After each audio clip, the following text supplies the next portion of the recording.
Hello friends, आपका अपने channel study for genius में स्वागत है फ्रेंड्स। और जैसा कि हमने आपसे कहा था कि हम सारे पेपर कराएंगे, ये पेपर हम लेके आए सेकंड पेपर फ्रेंड। ठीक है, सेकंड पेपर जा रहे हैं बीएड सेकंड ईयर का जो है फ्रेंड्स ये इजी नोट ज़रूर पुराना है, बट जो है नए और पुराने में कोई डिफरेंस नहीं है फ्रेंड्स। इसलिए हम जा रहे हैं इसको करवाने। देखने चलिए आप लोग बनी रहिए, और इसमें हम जो है 1 से लेकर 5 चैप्टर पूरे कंप्लीट कराने जा रहे हैं इस एक वीडियो में सिर्फ।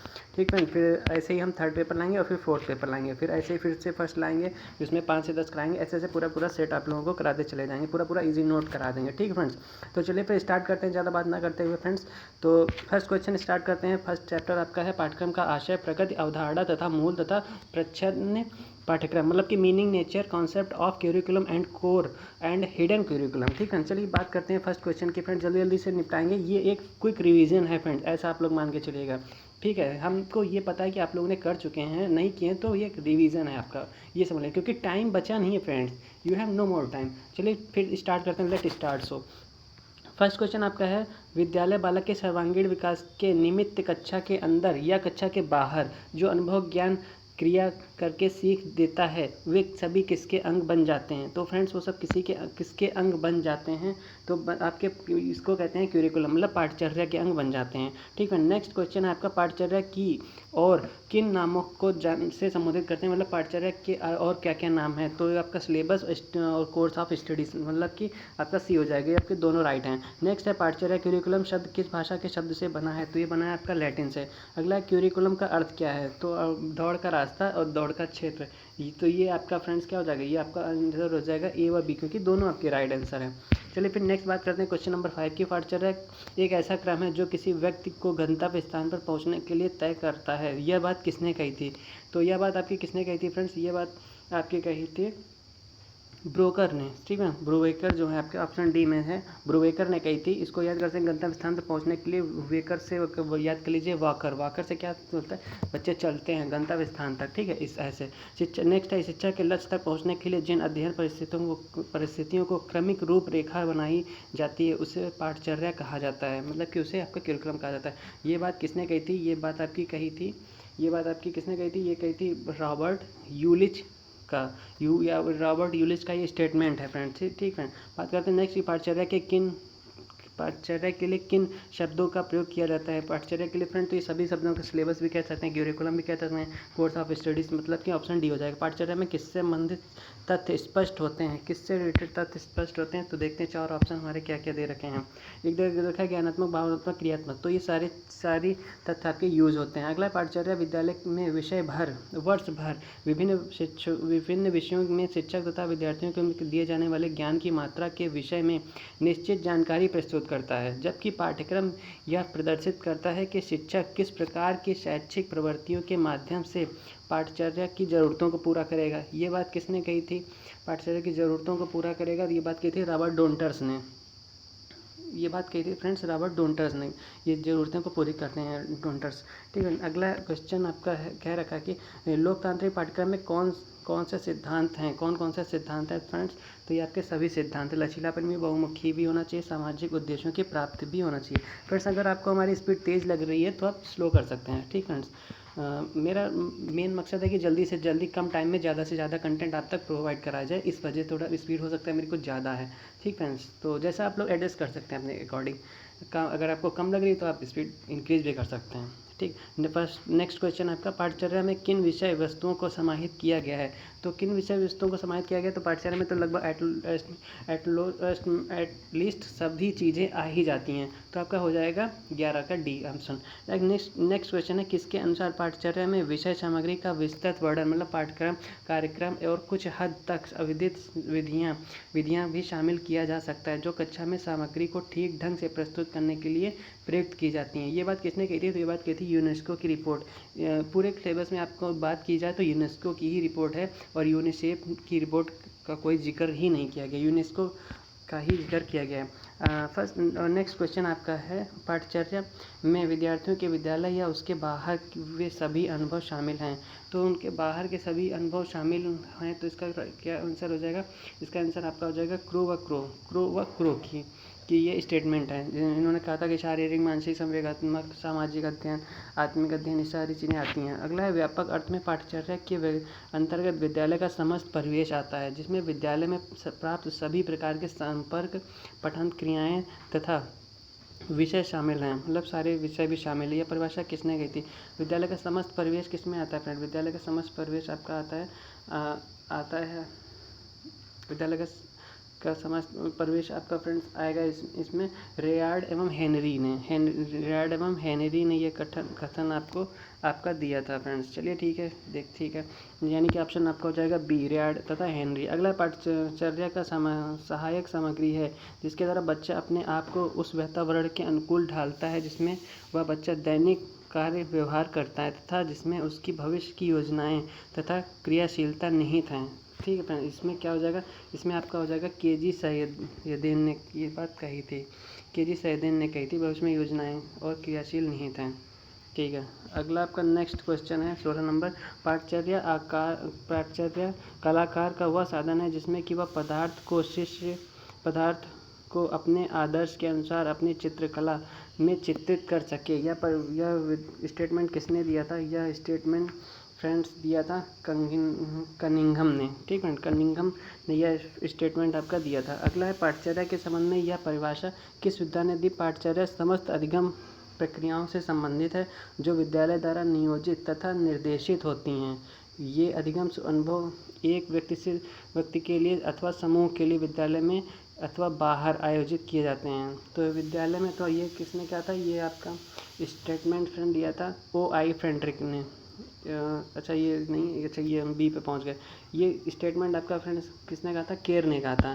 केर भी एक आपके साइंटिस्ट रह चुके हैं। अगला है पाठ्यक्रम के अंतर्गत वैयक्तिक अथवा सामूहिक जीवन के सभी व्यापक क्षेत्र आ जाते हैं। यह सभी वांछित और अर्थपूर्ण क्रियाओं को अपने आंचल में समेट लेता है। ये बात कही थी फ्रेडरिक ने। हाँ, अगला है विद्यालयी पाठ्यचर्या समाज की परंपराओं, पर्यावरण एवं आदर्शों को प्रतिच्छाया है। अच्छा, ये बात किसने कही थी? ये बात मतलब परंपरा, पर्यावरण व आदर्शों की प्रतिच्छाया है।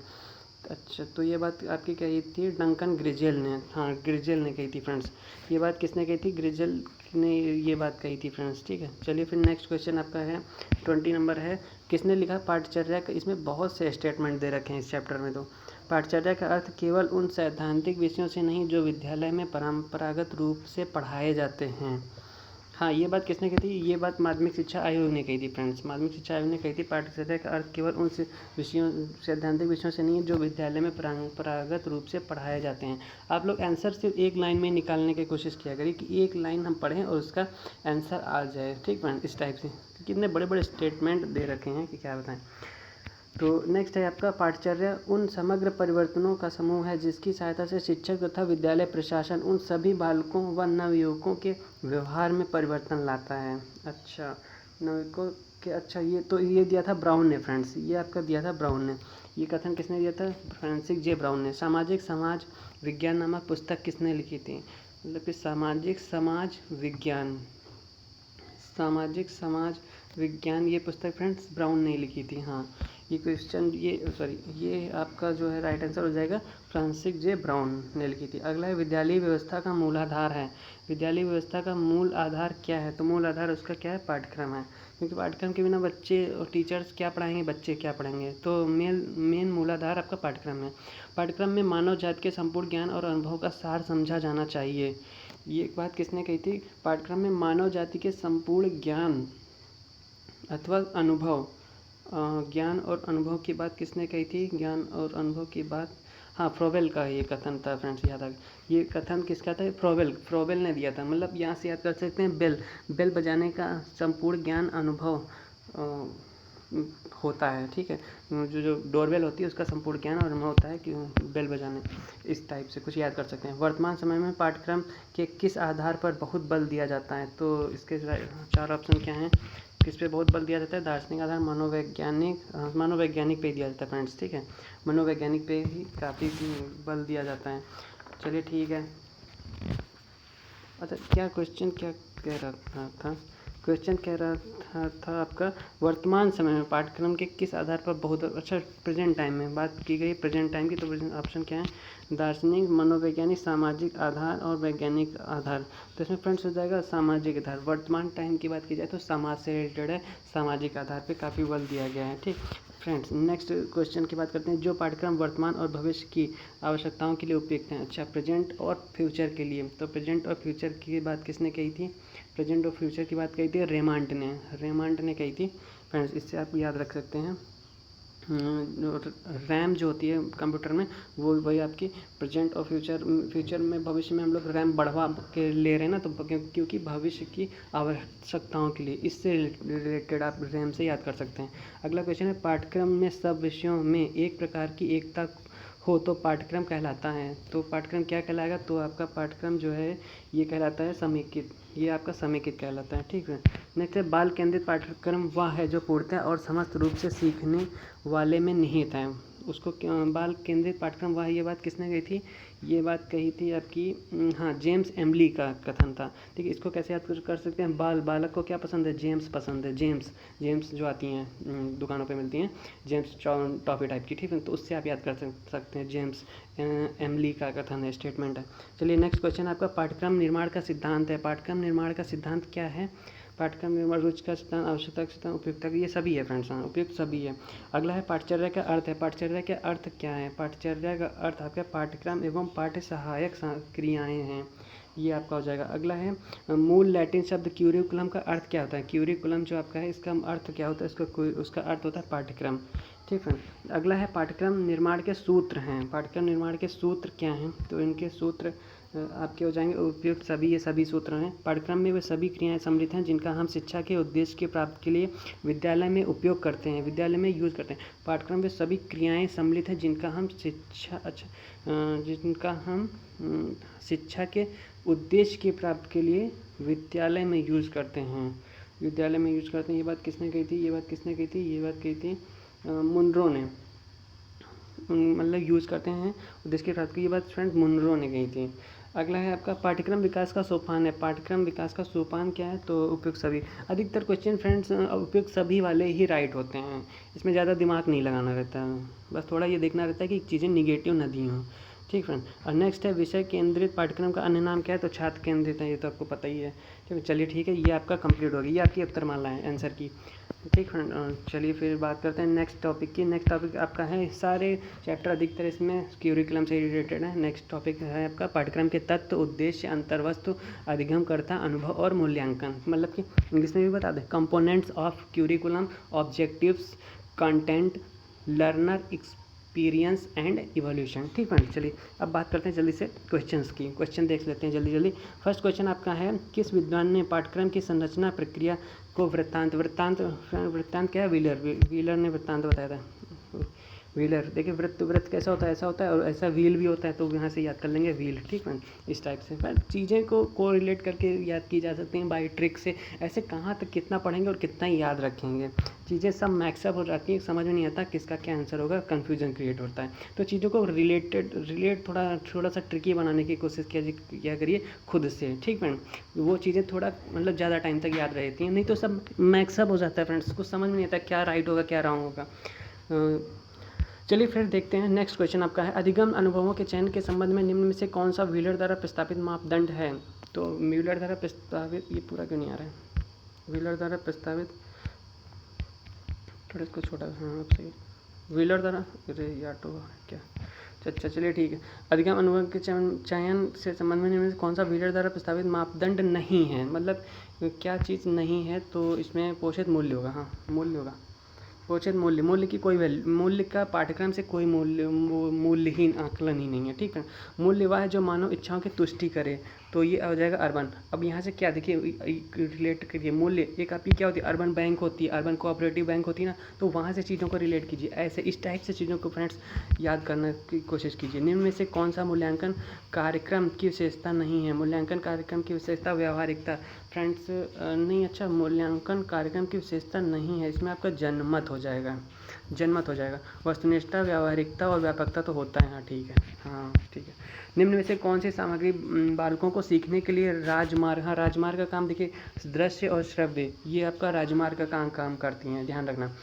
अधिगम अनुभवों के वर्गीकरण में किस विद्वान ने महत्वपूर्ण योगदान दिया है? अधिगम अनुभव का किसने दिया था फ्रेंड्स? मॉसमैन ने दिया, आई थिंक, हाँ मॉसमैन ही सही है फ्रेंड्स। मौसम, क्योंकि इससे याद कर ली, मौसम जो होता है उसमें क्या होता है, लोग उस पर अध्ययन करते हैं और अपना अनुभव शेयर करते हैं कि हाँ आज बारिश होगी, कल बारिश होगी, कब होगी, कब नहीं होगी, ये वो सब चीज़ें इससे को रिलेट करके। निम्न में से कौन सा अंतर्वयस्क चयन का गौड़ मानदंड नहीं है? अगर आपको ट्रिक्स ये सब अच्छी लग रही है फ्रेंड्स तो आप चैनल को लाइक भी, वीडियो को लाइक कीजिएगा और चैनल को सब्सक्राइब भी कर लीजिएगा, वीडियो को शेयर भी जरूर कीजिएगा और कमेंट में अपने राय दे सकते हैं किस टाइप के पढ़ाना चाहिए, कैसा आपको अच्छा लग रहा है कि नहीं लग रहा है, क्या है जो भी मतलब प्रक्रिया आप बता सकते हैं, प्रोसेस। निम्न आपका नेक्स्ट क्वेश्चन है, निम्न में से कौन सा अंतर्वयस्क चयन का गौड़ का मतलब होता है सेकेंडरी, ठीक फ्रेंड्स, गौड़ मानदंड नहीं है? अच्छा, कौन सा मानदंड नहीं है, यानी कि इसमें से आपका राइट आंसर हो जाएगा फ्रेंड्स व्यवहारिकता का यूज़ बहुत ही कम होता है पढ़ाई से रिलेटेड फ्रेंड, बट मतलब कि आपका व्यवहार नहीं देखा जाता है पढ़ाई से रिलेटेड, व्यवहार अपनी जगह, पढ़ाई अपनी जगह है, ऐसा मान लीजिए। नेक्स्ट आपका क्वेश्चन है, पाठ्यक्रम के मूल्यांकन में अधिकांशतः मापन होता है, अधिकांशतः किसका मापन होता है? तो अधिकांशतः गुणात्मक रूप का यूज होता है। निम्न में से कौन सा शिक्षा में मूल्यांकन का प्रमुख क्षेत्र नहीं है? तो प्रमुख क्षेत्र कौन सा नहीं है इसमें? तो फर्स्ट एक ही ऑप्शन दे रखा है और ऑप्शन इसमें से हो जाएगा दूसरों के द्वारा अनुभव, हाँ दूसरों के द्वारा एक्सपीरियंस, दूसरों के द्वारा जो इसका डी ऑप्शन होगा, दूसरों के द्वारा अनुभवों में संतुलन स्थापित करना, नहीं ये गलत है, ये रॉन्ग है। निम्न में से कौन सा बालकों में सूक्ष्म निरीक्षण एवं विश्लेषण की शक्ति उत्पन्न करता है? कौन उत्पन्न सूक्ष्म से निरीक्षण से? तो आपका इसमें हो जाएगा आपका साइंस, मतलब कि विज्ञान क्या करता है, सूक्ष्म से सूक्ष्म चीज़ों का निरीक्षण करता है, इस टाइप से, ठीक है। नेक्स्ट है आपका, उद्देश्य के निर्धारण की आवश्यकता को किस सिद्धांत ने एलिस तथा चेस्टर कैथ के वार्तालाप के माध्यम से व्यक्त किया? उद्देश्य के निर्धारण की आवश्यकता को किस विद्वान ने एलिस एवं चेस्टर के वार्तालाप, तो इसका आपका क्या हो जाएगा फ्रेंड्स? इसका आपका हो जाएगा इसका एडवर्ड ए क्रग हो जाएगा, इसमें आपका राइट आंसर ए हो जाएगा, ठीक है। वार्तालाप कर रहे थे एडवर्ड, ठीक है, वर्ड के बारे में बात कर रहे थे, इस टाइप से। नेक्स्ट है शिक्षा के उद्देश्य कितने हैं फ्रेंड्स? तो शिक्षा के आपके उद्देश्य 2 ही हैं, ओनली 2 उद्देश्य होते हैं, आप किसके लिए शिक्षा ग्रहण कर रहे हैं और किस लिए कर रहे हैं। नेक्स्ट है शिक्षण एवं अधिगम किसके द्वारा अधिक प्रभावशाली होते हैं? शिक्षण एवं अधिगम किसके द्वारा अधिक प्रभावशाली होते हैं? सबसे ज़्यादा अधिक प्रभावशाली होते हैं आपके एक्सपीरियंस के ऊपर, ठीक है। शिक्षण एवं अधिगम जो है एक्सपीरियंस पे डिपेंड करता है। निम्न में से किस विद्वान ने पाठ्यक्रम संरचना को 5 पदों में बांटा है? 5 पदों में किसने बांटा है? तो फ्रेंड्स 5 पदों में बांटा है व्हीलर ने, व्हीलर को याद कर लीजिएगा, व्हीलर ने 5 पदों में बांटा है। अच्छा, निम्न में से कौन सा मूल्यांकन कार्यक्रम की प्रमुख विशेषता नहीं है? प्रमुख विशेषता क्या नहीं है? तो प्रमुख विशेषता फ्रेंड्स इसमें आपका राइट आंसर हो जाएगा पाठ्यपुस्तकें जो है प्रमुख विशेषता नहीं है। अगला शैक्षिक, थोड़ा स्पीड में पढ़ाते हैं। शैक्षिक उद्देश्य की प्रगति कैसी होती है? शैक्षिक उद्देश्य की प्रगति कैसी होती है? तो दार्शनिक होती है। नेक्स्ट, इनमें से क्या अधिगम अनुभवों के चयन के संबंध में आवश्यक नहीं है, मतलब कि निगेटिव इसमें ढूंढना है, तो इसमें से आपका राइट आंसर फर्स्ट, सीधे संबंधित करना, विद्यार्थियों के लिए सार्थक होना, बालकों की परिपक्वता के अनुसार होना, अनुभव का चुनाव एक क्षेत्र में थोड़ी ना होगा फ्रेंड, वो भी विशेष क्षेत्र कह रहे तो गलत है, ठीक फ्रेंड। अगला है अधिगम कैसी प्रक्रिया है? तो अधिगम आपकी कैसी प्रक्रिया है? अधिगम आपकी क्रियाशील प्रक्रिया है। नेक्स्ट है शैक्षिक उद्देश्य के निर्धारण का दायित्व किसका है? तो पाठ्यक्रम निर्माताओं का है, ठीक। अगला क्वेश्चन है, शिक्षा संपूर्ण समाज की क्रिया है, इस कथन का संबंध किस विद्वान ने दिया था? तो ओटावे ने दिया था।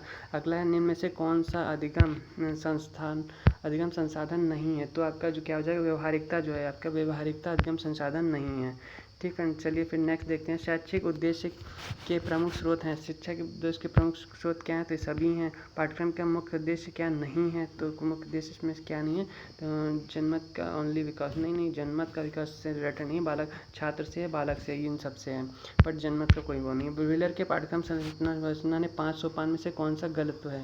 कौन सा गलत बताया है? तो इनको जो है जीवन से तादात्म्य वाला गलत है। नेक्स्ट है, मूल्य मानव व्यवहार के निर्धारक तत्व हैं, ये आदर्श एवं लक्ष्य दोनों का कार्य करते हैं।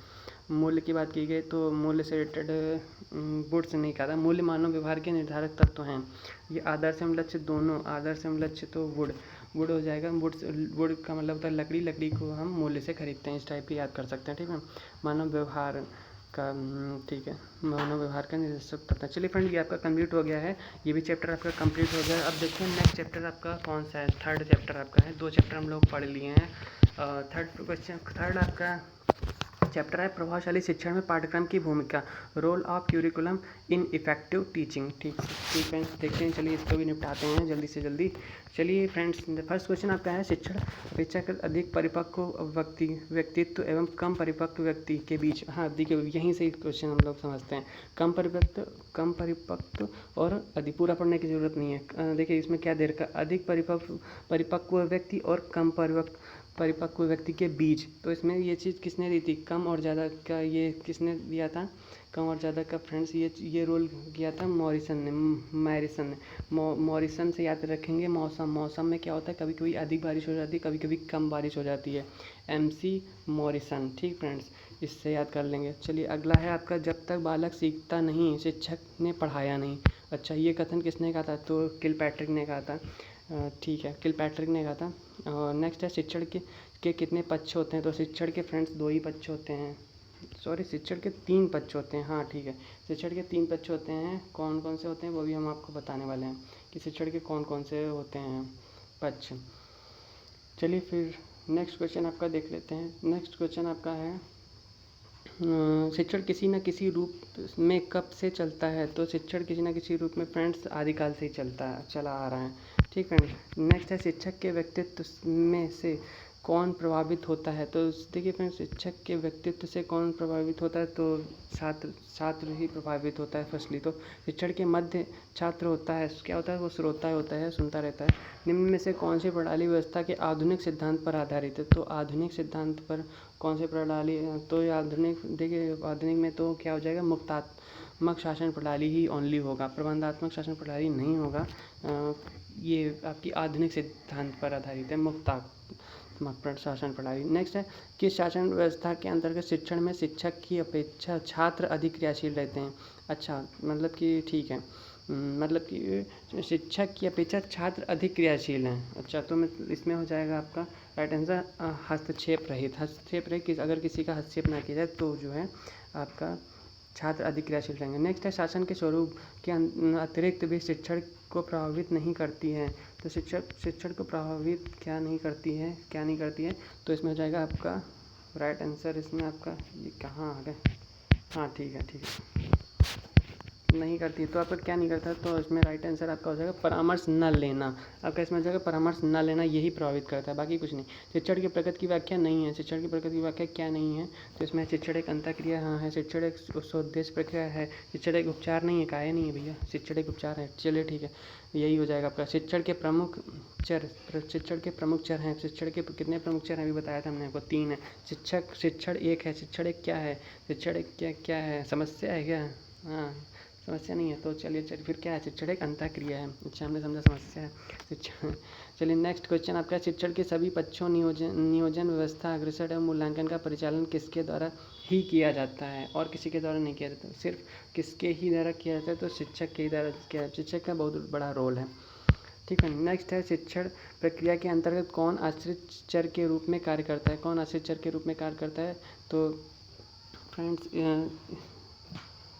बात की जाए तो इसमें फ्रेंड्स आपको हो जाएगा छात्र जो है शिक्षण प्रक्रिया के अंतर्गत कौन आश्रित चर के रूप में कार्य करता है, तो छात्र करते हैं। छात्र को किसके द्वारा नियोजित, व्यवस्थित एवं प्रस्तुत शिक्षण के अनुरूप ही क्रियाशील होना पड़ता है, तो किसके स्वरूप होना पड़ता है फ्रेंड्स, मित्र की तो बात कहीं जिक्र ही नहीं है, तो इसमें आपका राइट आंसर हो जाएगा शिक्षक। इनमें से कौन मनुष्य के जन्म से लेकर मृत्यु तक चलने वाली सतत प्रक्रिया है, तो आपका फ्रेंड्स आपका जो अधिगम है, लर्निंग ये आपका जन्म से लेकर मृत्यु तक चलने वाली सतत प्रक्रिया। अनुभवों तथा अनुक्रियाओं द्वारा व्यवहार में होने वाले सुधार एवं परिवर्तन को अधिगम कहा जाता है। यह बात किसने कही थी, अनुभवों तथा अनुक्रियाओं द्वारा व्यवहार में होने वाले सुधार एवं परिवर्तन, ये बात आपकी किसने कही थी, ये बात कही थी आपकी गेट्स ने। ठीक है, ये बात आपकी किसने कही थी, गेट्स ने कही थी।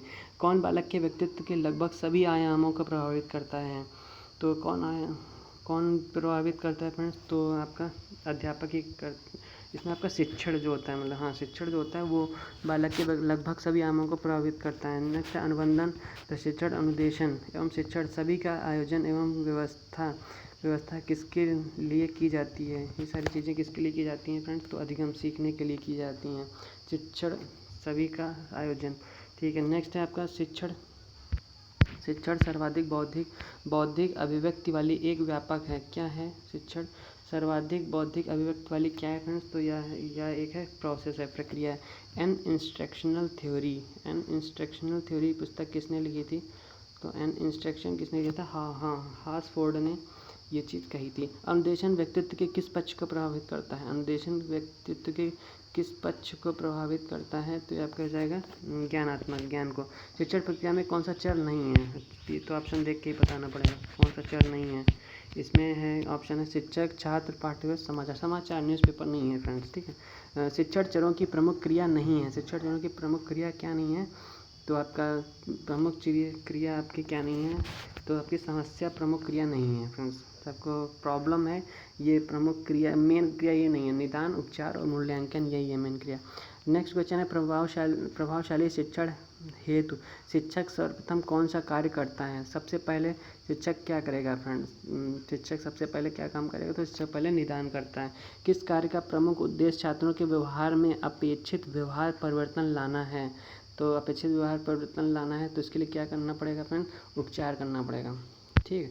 नेक्स्ट है प्रभावशाली शिक्षण की संरचना का पक्ष नहीं है। क्या पक्ष नहीं है फ्रेंड्स, तो इसमें आपका मौन स्वीकृति, मौन नहीं रहना चाहिए, पढ़ाई के टाइम में मौन नहीं रहना चाहिए, डिस्कशन होते रहना चाहिए, तभी चीज़ें सीखने को ज़्यादा से ज़्यादा मिलती हैं।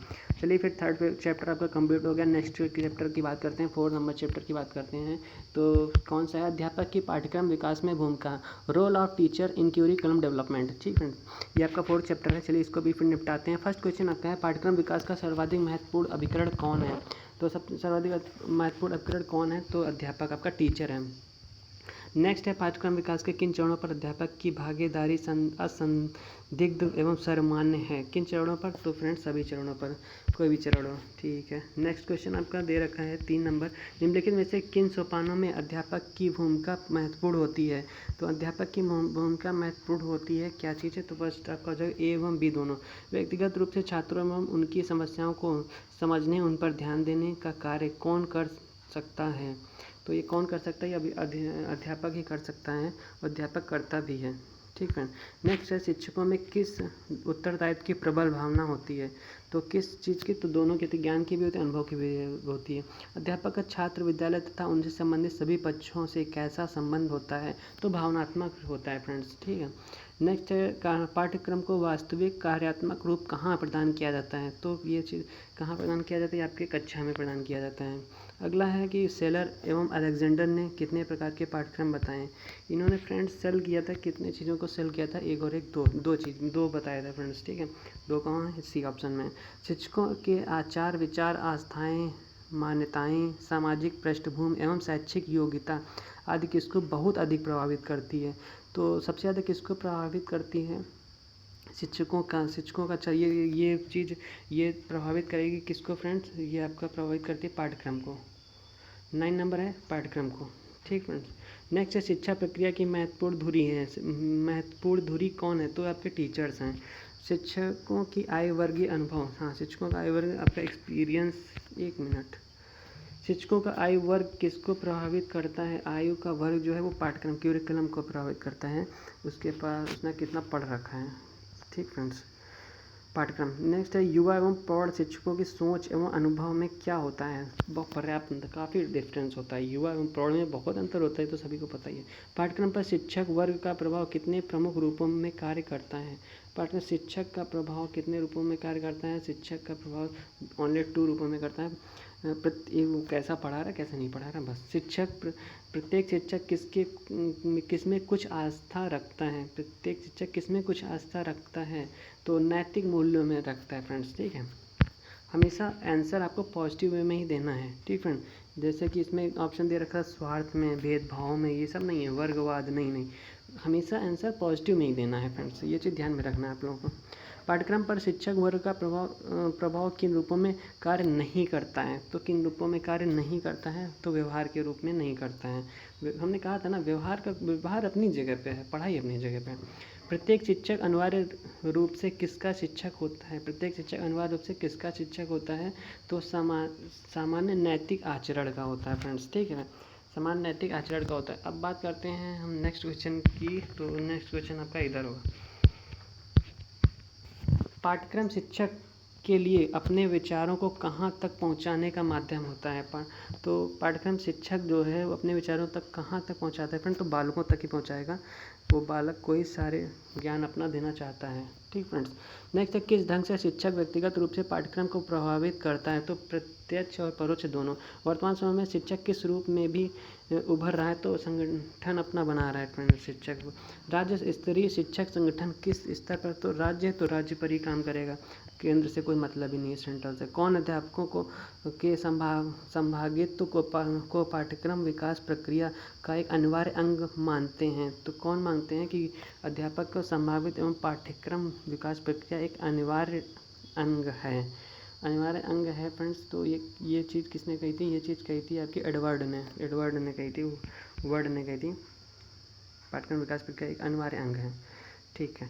नेक्स्ट क्वेश्चन है, अध्यापकों के पास वह ज्ञान है और अनुभव है जो पाठ्यक्रम विकास कार्य में अत्यंत उपयोगी सिद्ध होता है।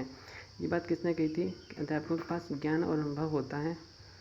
हाँ, ये बात क्रेग महोदय ने कही थी फ्रेंड्स। ये बात किसने कही थी? ये बात क्रेग महोदय ने कही थी।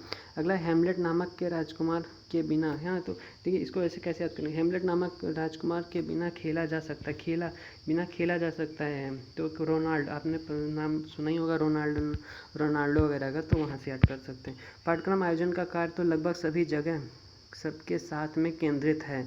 ये चीज़ क्या है? ये चीज़ है आपकी, इसका क्या होगा? विशेषज्ञ है। अच्छा, स्कूल स्तर पर पाठ्यक्रम राष्ट्रीय शिक्षा नीति के अंतर्गत तैयार करने में किसकी पर्याप्त भागीदारी रही है? स्कूल स्तर का पाठ्यक्रम जो है राष्ट्रीय शिक्षा नीति के अंतर्गत तैयार करने में किसकी भागीदारी रही है? तो भागीदारी फ्रेंड इसमें टीचर्स की रही है। टीचर्स ने अपना काफ़ी रोल निभाया था। हर ज़िले से, हर स्टेट से जो है टीचर्स के इसमें से सुझाव, विचार ये सब लिए गए थे। अगला क्वेश्चन है, आधुनिक शिक्षा प्रणाली में अध्यापक किसके रूप में कार्य करता है? तो पथ प्रदर्शक। इस टीचर्स हमारा गाइडेंस होता है, गाइड करता है हर चीज़ों को। पाठ्यक्रम विकास में किन आर्थिक आधारों का विशेष योगदान नहीं है? तो घूसखोरी। देखिए निगेटिव आ गया ना, घूसखोरी का नहीं है फ्रेंड। चलिए ये भी हमने कंप्लीट कर दिया फ्रेंड्स। और अब बात करते हैं next chapter and last chapter की, आज के इस वीडियो की। चलिए आपका 5 नंबर चैप्टर है, पाठ्यक्रम विकास के सिद्धांत, योजना एवं उपागम, principles, planning and approaches of curriculum development, ठीक है। चलिए बात करते हैं फर्स्ट क्वेश्चन की। और फ्रेंड्स बस यहीं तक रखते हैं हम अपना सेशन, इसको कंप्लीट करने के बाद में, ठीक है। आपको कैसा सेशन लग रहा है आप लोग बता सकते हैं कमेंट करके या वीडियो को लाइक करके। और ऐसे वीडियो लाते रहने के लिए आप कमेंट कर सकते हैं कि हाँ ऐसी वीडियो हम और प्रोवाइड कराएँ आपको। चलिए बात करते हैं नेक्स्ट फर्स्ट क्वेश्चन की और नेक्स्ट क्वेश्चन की। पाठ्यक्रम संरचना कैसी प्रक्रिया है? तो पाठ्यक्रम रचना जो है आपकी ये सुनियोजित रचना है, ठीक है। इसमें काफ़ी चीज़ें आ जाती हैं, काफ़ी सिलेबस, काफ़ी चैप्टर्स, तो ये क्या होता है? सुनियोजित हो जाता है। नेक्स्ट क्वेश्चन है, छात्र केंद्रित पाठ्यक्रम के आधार पर किस आधुनिक शिक्षण प्रणाली का विकास हुआ था? तो छात्र केंद्रित की बात की जाए तो उनमें उपयुक्त सभी हैं, इसमें उपयुक्त सभी हैं। अगला है, छात्र केंद्रित पाठ्यक्रम के विकास में किस विद्वान का योगदान है? तो जॉन डेवी का है फ्रेंड्स, जॉन डेवी ने काफ़ी वर्क किया है इस पर। निम्न में से कौन पाठ्यक्रम का प्रकार नहीं है? तो कौन सा नहीं है? इसमें आपका व्यवहार नहीं चलता है फ्रेंड्स, कितनी बार बताएं। चलिए ठीक है, निम्न में से कौन सा पाठ्यक्रम को प्रभावित करने वाला घटक है? तो कौन सा घटक है प्रभावित करने वाला घटक? तो इसमें तो सभी हैं फ्रेंड्स घटक। ऑप्शन डी अधिकतर सही रहता है फ्रेंड, उपयोग सभी हैं। और आपको नहीं क्वेश्चन आ रहा है, बस आप ये देख लीजिए पॉजिटिव में है कि निगेटिव में, इस पर थोड़ा फोकस कर लीजिएगा, बाकी अधिकतर सही ही रहता है। फर्स्ट नेक्स्ट क्वेश्चन की बात करते हैं, छात्रों की क्रियाओं को विषय केंद्रित आधार पर निश्चित तथा संगठित किया जाता है, यह कथन किस विद्वान से संबंधित है? तो यह कथन जो है किसने दिया था? ये किस छात्रों की क्रियाओं के विषय केंद्रित आधार पर निश्चित तथा संगठित किया जाता है। तो ये महोदय जी ने कहा था, अल्बर्टी महोदय जी ने। कुछ भी सीखना है करके सीखें। हाँ, करके सीखें, काम करके सीखें। ये देखो इसमें आ भी रहा है, इसके वर्ड में क्या आ रहा है, काम नहीं, कोमे नियम में काम वर्ड दे रखा है, मतलब करके सीखें, काम करके सीखें। ठीक है। इससे पाठ्यक्रम के विकास हेतु आवश्यक तथ्य नहीं, कौन नहीं है पाठ्यक्रम विकास कौन सा तथ्य नहीं, तो ये देखिए अब व्यवहारिकता दे रखी ना अब तो आप लोग समझ ही गए होंगे, वहाँ व्यवहारिकता को आपको समझ में आ गया होगा I think. The process of education के रचनाकार कौन है? द प्रोसेस ऑफ एजुकेशन के रचनाकार कौन है? तो देखते हैं ये क्या, इसमें तो ऑप्शन ही गायब है। अच्छा, तो इसमें नेल्सन तो थे नहीं, जॉन एडम्स थे नहीं, मुफात थे नहीं, ऑप्शन ए ही सही होना चाहिए। ऑप्शन ए में पता नहीं क्या था फ्रेंड्स। वैसे तो बात की जाए तो प्रोसेस ऑफ एजुकेशन के रचनाकार तो जेरोम ब्रूनर थे। ऑप्शन में पता नहीं क्या है फ्रेंड्स। अगर आपके पास फ्रेंड्स हो तो आप कमेंट बॉक्स में कमेंट करके बता सकते हैं कि जेरोम ब्रूनर दे रखा है कि नहीं दे रखा है। अगर दे रखा है तो यही आपका राइट आंसर है। चलिए फिर नेक्स्ट देखते हैं, गांधी जी की बुनियादी शिक्षा किसे आधार मानती थी? तो गांधी जी की ये आधार मानती थी विषय केंद्रित पाठ्यक्रम पर। नहीं, सॉरी, ये मानती थी क्रिया, मतलब इन्होंने कहा था क्रिया करो, काम करके सीखो, तो क्रिया केंद्रित पाठ्यक्रम हो जाएगा फ्रेंड्स। ठीक है। चलिए नेक्स्ट क्वेश्चन है, निम्न में से कौन सा पाठ्यक्रम प्रयोगवादी विचारधारा पर आधारित है? प्रयोगवादी विचारधारा पर कौन सा आपका आधारित है? तो प्रयोगवादी पर आपका आधारित है फ्रेंड्स आपका छात्र केंद्रित जो शिक्षा है ये प्रयोग करती थी। हाँ, पहले छात्र क्या करते थे, पहले चीज़ों को प्रयोग करते थे, यूज़ करते थे, फिर इसको मानते थे कि हाँ नहीं इस पर विचार करना चाहिए। तो छात्र केंद्रित या बाल केंद्रित। ठीक है। अगला क्वेश्चन आपका नेक्स्ट, कथन शिक्षा की किसी भी योजना में मैं अध्यापक को केंद्रित स्थान देता हूँ। ठीक, अच्छी बात है। ये बात किसने कही थी? नेल्सन और बॉसिंग ने कही थी। बॉस ने कहा था कि बॉस ने कहा था मैं अपने अध्यापक को केंद्रित स्थान देता हूँ। ठीक है, बढ़िया चीज़ है। तो निम्न में से कौन सा एकीकृत पाठ्यक्रम का गुण नहीं है? तो अच्छा नहीं है, इसमें क्या होगा, कौन सा एकीकृत गुण नहीं है? चलिए तो पढ़ना पड़ेगा कौन सा नहीं है। छात्र विभिन्न विषयों का ज्ञान एवं एक साथ प्राप्त कर लेता है। हाँ, कर लेता है। इसमें छात्रों की रुचियों ध्यान रखा जाता है। बालकों के जीवन उपयोगी शिक्षा है। यह पाठ्यक्रम शिक्षकों का कार्यभार बढ़ा देगा। कार्यभार काहे बढ़ा देगा? ये निगेटिव है आपका, तो यही आपका हो जाएगा गलत। निम्न में से कौन सा माध्यमिक शिक्षा आयोग तथा पाठ्यक्रम निर्माण का सिद्धांत नहीं है? तो कौन सा नहीं है फ्रेंड्स? तो इसमें हो जाएगा विषय क्षेत्र के क्रमबद्ध करने का। हाँ, यही विषय क्षेत्र के क्रमबद्ध करने का सही तरीका यही हो जाएगा। अगला है, निम्न में से कौन प्राथमिक स्तर पर पाठ्यक्रम निर्माण का सिद्धांत नहीं है? कौन सा नहीं है? इसमें फिर आ गया कौन सा नहीं है फ्रेंड्स? तो इसमें आपका राइट आंसर हो जाएगा कार्य विशेषता का सिद्धांत। ये आपका राइट आंसर हो जाएगा। निम्न विश्वविद्यालय शिक्षा आयोग का गठन 1964 में नहीं हुआ था यार, 1948 में हुआ था गठन, क्योंकि 47-48 में 48-49 में आ गई था फ्रेंड्स। ठीक है। नेक्स्ट है आपका एकीकृत पाठ्यक्रम वह पाठ्यक्रम है जिसमें विषयों के बीच कोई अवरोध, रुकावट अथवा दीवार नहीं होती है। तो हैंडरसन ने ये बात कही थी। ये बात किसने कही थी? हैंडरसन ने कही थी। शिक्षा केंद्रित पाठ्यक्रम के प्रणेता जॉन डेवी। जॉन डेवी कहाँ से आए थे फ्रेंड? जॉन डेवी आपके आए थे अमेरिका से। ठीक फ्रेंड, ये जॉन डेवी आए थे आपके अमेरिका से। नेक्स्ट क्वेश्चन आपका है, कोठारी कमीशन के पाठ्यक्रम संबंधी सुझावों में कौन सा शामिल नहीं है? तो कौन सा शामिल नहीं है फ्रेंड्स? तो इसमें पाठ्य पुस्तक निर्माण करना था, शिक्षक के नए पाठ्यक्रम संबंधी प्रशिक्षण ये भी था, और इसमें कौन सा नहीं, 10 वर्षीय समान पाठ्यक्रम भी इन्होंने ही दिया था। पाठ्यक्रम उच्च प्राथमिक स्तर पर समान पाठ्यक्रम नहीं, समान कैसे हो जाएगा फ्रेंड? अलग अलग रहेगा ना, प्राथमिक अलग है, उच्च प्राथमिक अलग है, तो पाठ्यक्रम कैसे समान रहेगा? पाठ्यक्रम भी चेंज होगा, हर क्लास का इवन पाठ्यक्रम चेंज रहता है। चलिए बात करें नेक्स्ट क्वेश्चन की, अध्यापक उस दीपक की तरह है। अच्छा, दीपक जो स्वयं जल का संचार कर, तो ये बात कही थी रविन्द्रनाथ टैगोर जी ने। अगला नेक्स्ट क्वेश्चन है, निम्न में से कौन विकेंद्रीकृत पाठ्यक्रम का लाभ नहीं है? तो कौन सा लाभ नहीं है? तो इसमें आ जाएगा, ये देखिए निगेटिव वाला ही होगा, स्तर का ज्ञान नहीं दे पाती, यही हो जाएगा पर डी ऑप्शन। शिक्षण में शिक्षक की कौन सी भूमिका है? तो कौन सी भूमिका है शिक्षण में? तो इसका आपका राइट आंसर हो जाएगा सभी भूमिका, शिक्षक की योग्यता, निष्पक्षता, अनुभव, सारी चीज़ें आती हैं। निम्न में से कौन पाठ्यक्रम निर्माण का सिद्धांत नहीं है? तो समझ गए होंगे कौन सा नहीं है। नेक्स्ट है आपका, पाठ्यक्रम का निम्न में से कौन सा सिद्धांत गांधीवादी बुनियादी शिक्षा के अनुरूप है? गांधीवादी बुनियादी तो क्रिया केंद्रित, क्रिया करके सीखना है। एकीकृत पाठ्यक्रम में निम्न में से कौन सी विशेषता नहीं है? तो निम्न में से कौन सी विशेषता नहीं है? माध्यमिक उच्च प्राथमिक स्तरों पर विषयों का एकीकरण कैसे हो जाएगा यार? अलग अलग होगा। चलिए ठीक है, फिर आपका ये भी सेशन कंप्लीट हो गया फ्रेंड। 5 चैप्टर हमने आपसे कहे थे और हमने 5 चैप्टर इस 1 वीडियो में कंप्लीट करा दिए फ्रेंड। अब आपको बताना कि वीडियो कैसा लगा, अच्छा लगा कि घटिया लगा, कैसा लगा कैसे नहीं लगा। और वीडियो को अगर अच्छा लगा तो लाइक कर दीजिएगा, नहीं अच्छा लगा तो फिर अनलाइक कर दीजिएगा, चैनल को सब्सक्राइब कर लीजिएगा अच्छी से अच्छी वीडियो ऐसे ही पाते रहने के लिए, ठीक है। तो बस आप लोगों की सपोर्ट की ज़रूरत है फ्रेंड्स, कंटेंट हम प्रोवाइड कराते ही रहेंगे। तो चलिए फिर मिलते हैं फ्रेंड्स नेक्स्ट वीडियो में, तब तक के लिए take care and thank you for watching this video.